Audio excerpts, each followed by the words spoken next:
Hey, innovators and creators. Have you ever felt like the year just slips by before you can achieve your goals? In The 12-Week Year by Brian Moran and Michael Lennington, we learn a powerful idea.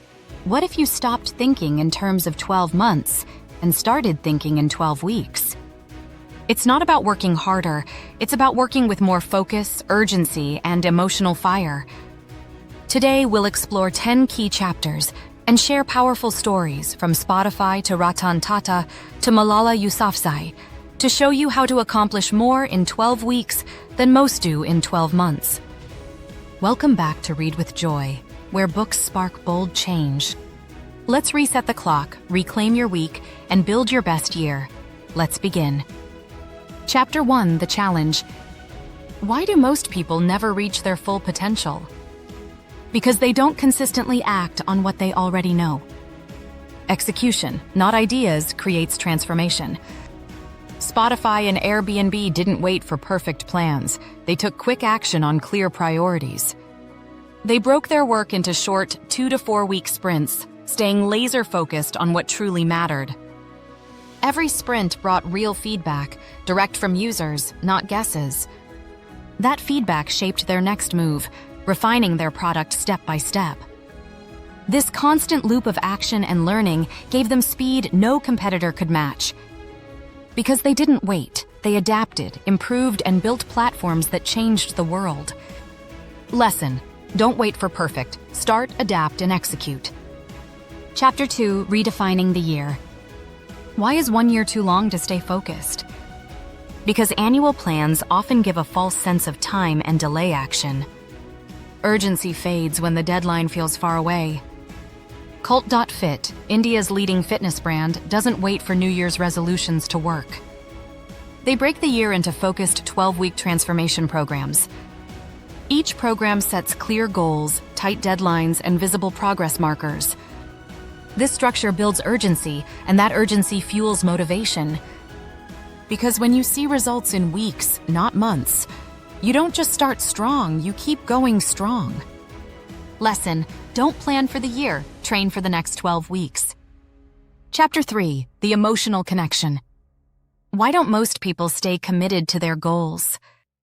Because they aren't emotionally invested in the outcome. A compelling personal vision fuels sustained action. Ratan Tata didn't build the Nano to make profits. He built it so every Indian family could ride with dignity and safety. That purpose became his driving force, stronger than any business target. Even when the Nano failed commercially, he stood by the mission behind it. Because when work is fueled by purpose, setbacks don't stop you, they sharpen you. And that's why Ratan Tata's legacy goes far beyond business. It's proof that real impact begins with a reason that comes from the heart. Lesson: when your heart is in it, your habits stay with it. Now pause a moment and think, are your goals built on urgency, meaning, and execution? Or are they vague wishes drifting across the year? Chapter 4, Throw out the annual plan. Why do annual plans usually fail to deliver? Because they're too rigid, unrealistic, and often ignored after creation. Shorter plans force agility, clarity, and urgency. Netflix doesn't rely on fixed, year-long plans. They operate in fast cycles, reviewing data weekly and adapting in real time. When a show takes off, they act immediately, adjusting content, promotions, even creating spin-offs. No waiting, no lag. That's how Netflix stays ahead, by planning short and moving fast. In today's world, speed beats strategy. Lesson: ditch rigid plans, stay responsive, and stay relevant. Chapter 5, 1 week at a time. Why does thinking long-term often lead to inaction? Because people overlook the importance of daily and weekly execution.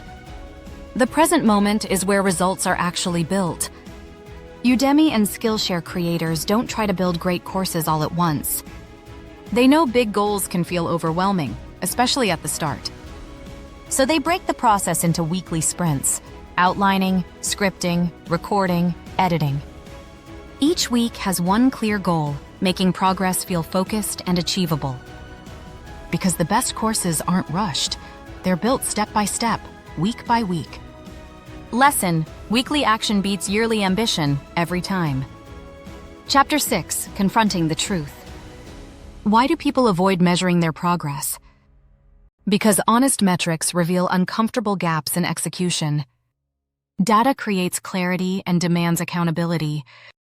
Serena Williams didn't just play to win, she played to grow. After every match, win or lose, she and her team reviewed every shot, analyzing both brilliance and mistakes. She didn't hide from what went wrong. She used it, refining her training, sharpening her focus, and improving her strategy. While others moved on, Serena got better. Not through talent alone, but through relentless self-assessment. Because progress doesn't come from comfort, it comes from facing the truth. Serena mastered that mindset, and that's what kept her at the top. Lesson: you can't grow what you won't measure. Now think again. Are you breaking big goals into weekly sprints, tracking your progress honestly, and adjusting along the way, or just hoping things will somehow work out? Chapter 7: Intentionality. Why are we always busy but still behind? Because we don't intentionally plan how to use our time. Structure creates freedom and amplifies results. Marie Kondo turned tidying up into a global movement, not by doing more, but by living with purpose. She didn't just clean homes, she changed how we think. Keep only what sparks joy. Every book, every drawer, every decision was intentional. Her success, from best-selling books to Netflix, was no accident. She built it by choosing what truly mattered. Marie Kondo proves, when you act with clarity, even small ideas can spark global change. Lesson: intentional action multiplies meaningful results. Chapter 8: Accountability as ownership. Why does accountability feel like punishment? Because people misunderstand it as blame instead of self-ownership. True accountability is choosing to own your future. Nelson Mandela spent 27 years in prison, but never blamed, never waited. He took ownership of his mission, even when no one was watching. From his cell, he studied, listened, and prepared to lead. When freedom came, he led with vision, not vengeance. Mandela proved, real leadership starts with self-accountability. Lesson: own your mission, even when no one is watching. Chapter 9: Interest versus Commitment. Why do our goals fizzle out so fast? Because we're often merely interested, not fully committed. Commitment drives action despite difficulty. Malala Yousafzai didn't just care about girls' education, she risked her life for it. Even after being shot by the Taliban, she refused to be silent.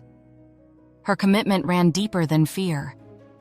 She kept speaking, kept fighting, and became the youngest Nobel Peace Prize winner. Malala proves, interest speaks when it's easy, commitment acts when it's hard. Leaders don't wait. They commit and keep going. Lesson: commitment stays long after comfort leaves.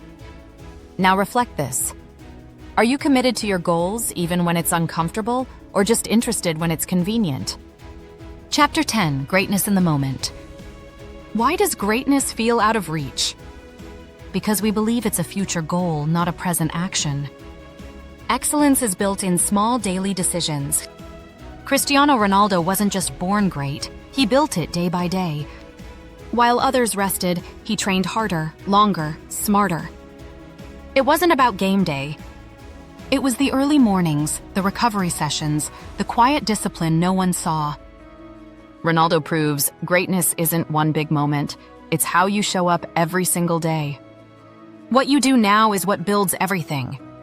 Lesson: greatness lives in your present decisions, not future dreams. That's a wrap on Part 1 of the 12-week year, a book that proves you don't need more time. You need more focus. If this sparked something in you, read this summary along with 40+ life-changing book breakdowns, a2www.redwithjoy.in, or email us to get a beautifully printed copy delivered to your door. From Ratan Tata's emotional drive, to Marie Kondo's intentional focus, to Malala's unwavering commitment, these stories prove one thing: consistent weekly action builds unstoppable momentum. Now it's your turn. Share in the comments. Are you still setting annual goals or ready to make the next 12 weeks your most powerful ever? Don't forget to like, subscribe, and tap the bell icon for more ideas that move you forward. Thanks for watching. This is Read with Joy. See you in part 2.